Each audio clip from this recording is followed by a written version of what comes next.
Jean-Claude Van Damme começou a praticar artes marciais ainda muito jovem, aos 11 anos de idade, por sugestão de seu pai. Dedicação e disciplina não faltaram ao jovem, que ampliou sua gama de estilos de luta, indo do karatê Shotokan ao Muay Thai. O gosto pelas artes marciais lhe rendeu a primeira faixa preta em karatê quando tinha 16 anos.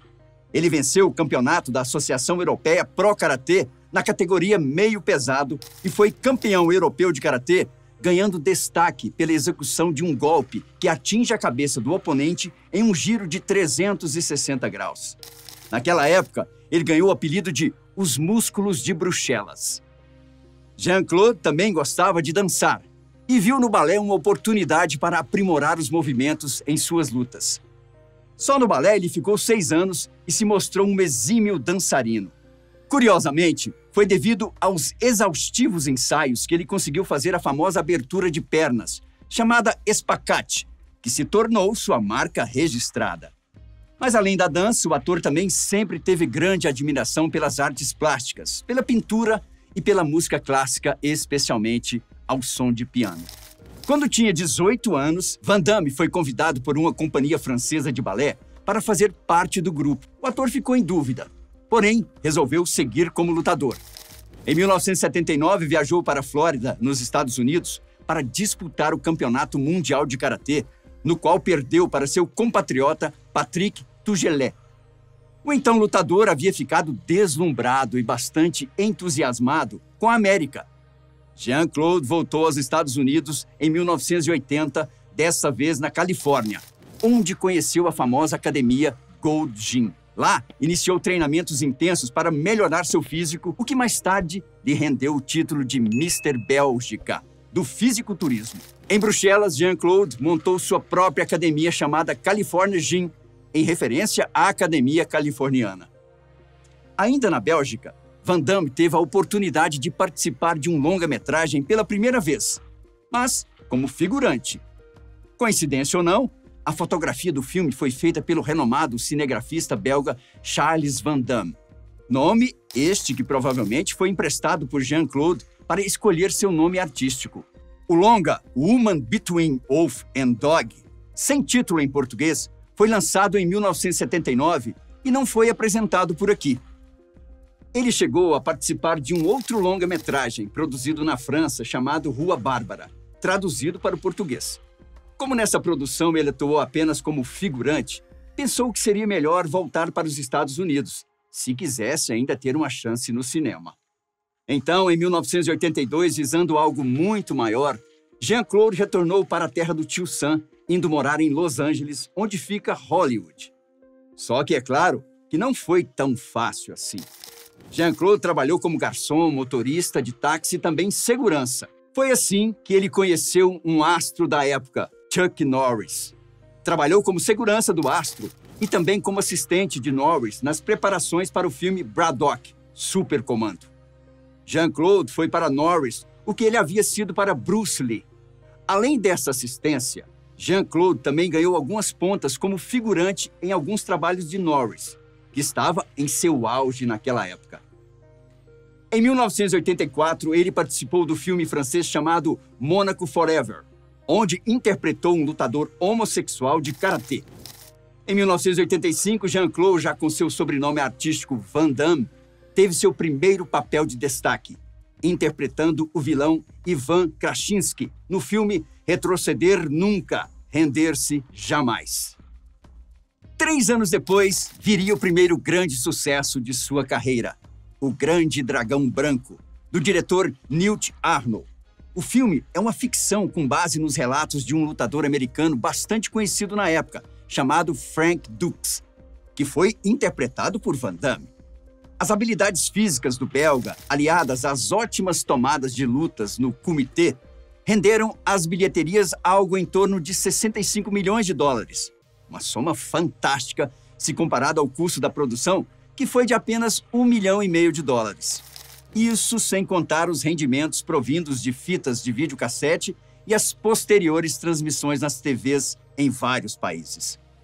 A partir desse filme, que rendeu um bom montante a Van Damme, o ator e lutador belga não parou de atuar. Ainda em 1988, foi lançado também o filme Contato Mortal, no qual ele interpretou Andrei, um agente secreto da CIA. A partir daí, Van Damme gravou uma média de 2 filmes por ano, além de ter se tornado escritor, roteirista, produtor, diretor e coreógrafo das cenas de lutas em diversos de seus filmes. Van Damme sempre foi uma pessoa muito brincalhona. Gostava de imitar seus colegas, fazendo caretas, vozes e trejeitos cômicos, o que, às vezes, irritava um ou outro ator. Em 1992, durante o Festival de Cannes, Van Damme se aproximou do ator sueco Dolph Lundgren, com quem havia contracenado em Soldado Universal, e fez uma piadinha com ele, dizendo ter lhe dado uma surra no filme. Mas Dolph parece não ter gostado, e por isso começaram uma discussão entre insultos e empurrões.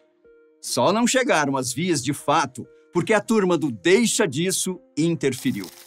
Agora, imagine uma luta entre 2 fortões, um medindo 1,66 e o outro 1,96. Ocorreu também outra treta bastante conhecida e que, inclusive, foi relatada por Sylvester Stallone em um programa de entrevistas nos Estados Unidos. Numa festa que ele deu em sua casa, isso lá no ano de 1997, convidou Jean-Claude e, entre vários outros convidados, um ator americano e também mestre em Aikido, Steven Seagal. Num determinado momento da festa, Van Damme fez uma imitação de Seagal, principalmente do jeito de andar, algo que o americano não gostou nem um pouco. Seagal começou a dizer para alguns presentes na festa que iria encher Van Damme de porrada, segundo as palavras do próprio Stallone. Damme, então, chamou Seagal para o quintal da casa, onde poderiam resolver o impasse. Mas ao invés disso, e não querendo estragar a festa do amigo, Seagal preferiu ir embora. Stallone, assim como muitos outros convidados, não viu maldade na brincadeira de Van Damme, que inclusive imitava de forma cômica o personagem mais famoso do anfitrião, Rambo. Numa vinda ao Brasil em 2001 para divulgar seu filme, Van Damme foi convidado a participar do Domingo Legal de Gugu Liberato. Frente a um auditório completamente alucinado, o ator belga repetiu as imitações de Rambo, Arnold Schwarzenegger e, claro, Steve Seagal. Seu último trabalho no cinema foi em 2019, com o filme Guerra Sem Quartel, de Lior Geller. Mas, desde meados de 1990, quando ele fez o filme Street Fighter, Van Damme vem experimentando uma queda, não em quantidade de produções, mas em qualidade e audiência. Os atrasos de Van Damme nas gravações eram diários. O ator se recusava a sair do camarim porque sentia que os seus músculos precisavam de mais exercícios. Anos mais tarde, ele admitiu que ficava no camarim devido à vigorexia, que é o fanatismo pelos músculos. Além disso, havia também as saídas noturnas do ator em Hong Kong, onde o filme foi gravado. Outro probleminha. Seu salário de 6 milhões de euros havia consumido boa parte do orçamento do filme, o que atrapalhou na preparação de outros atores que fariam os lutadores da trama. Assim, Street Fighter acabou se tornando um filme de lutas em que ninguém sabia lutar, exceto Van Damme. Após esse filme, a Columbia Pictures fez uma proposta a Van Damme, oferecendo-lhe 30 milhões de euros por 3 filmes. Van Damme pediu 50 milhões, pois dizia estar no nível de Jim Carrey, o ator mais bem pago na época. Ao jornal The Guardian, Van Damme disse: Jim Carrey recebia uma fortuna, então eu quis elevar a aposta. Que idiota! Eles me colocaram em uma lista negra e minha carreira acabou. E como nem tudo são flores na vida de um artista, como pode parecer, o estrelado de Van Damme foi bastante prejudicado, uma vez que o ator acabou conhecendo e se viciando em cocaína. Tudo começou por volta de 1994.